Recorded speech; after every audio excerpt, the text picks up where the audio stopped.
Selamat pagi. Untuk pertemuan pada pagi hari ini, kita akan mempelajari materi statistika pada penyajian data. Semuanya wajib disimak baik-baik ya, dan dicatat di buku tulis masing-masing. Karena di akhir pembelajaran, Ibu akan mengecek buku kalian satu persatu dan memberikan kuis. Tujuan pembelajaran pada pertemuan kali ini yang pertama, peserta didik dapat menggunakan bentuk histogram untuk menyajikan data dengan baik. Yang kedua, peserta didik dapat menggunakan bentuk poligon frekuensi untuk menyajikan data dengan baik. Yang ketiga, peserta didik dapat menggunakan bentuk OGIF untuk menyajikan data dengan baik.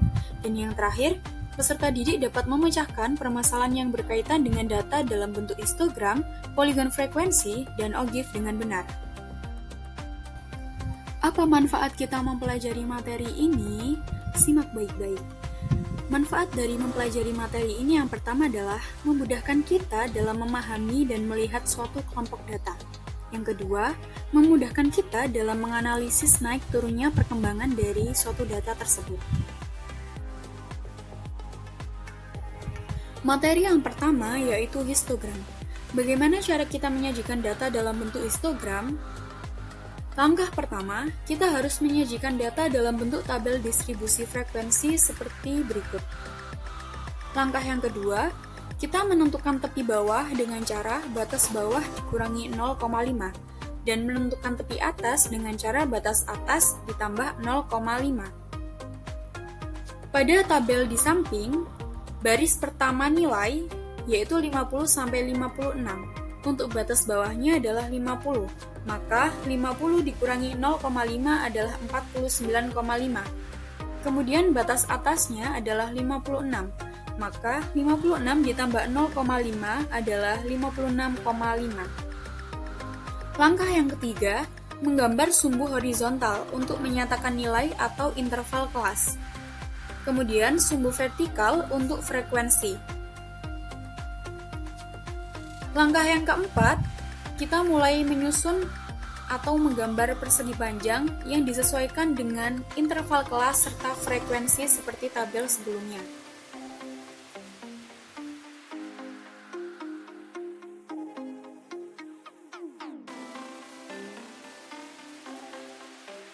Selanjutnya yaitu poligon frekuensi.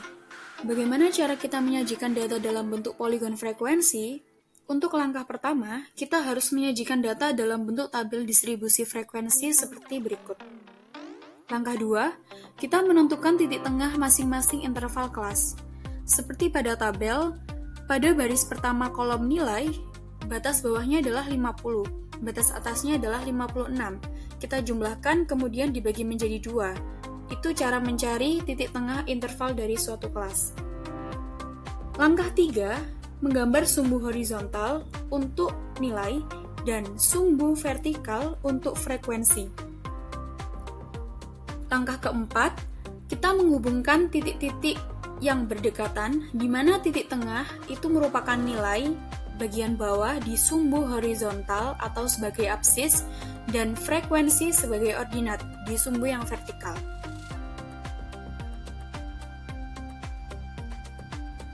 Materi yang terakhir yaitu OGIF. Bagaimana cara kita menyajikan data dalam bentuk OGIF? Langkah pertama, kita harus menyajikan data melalui tabel distribusi frekuensi.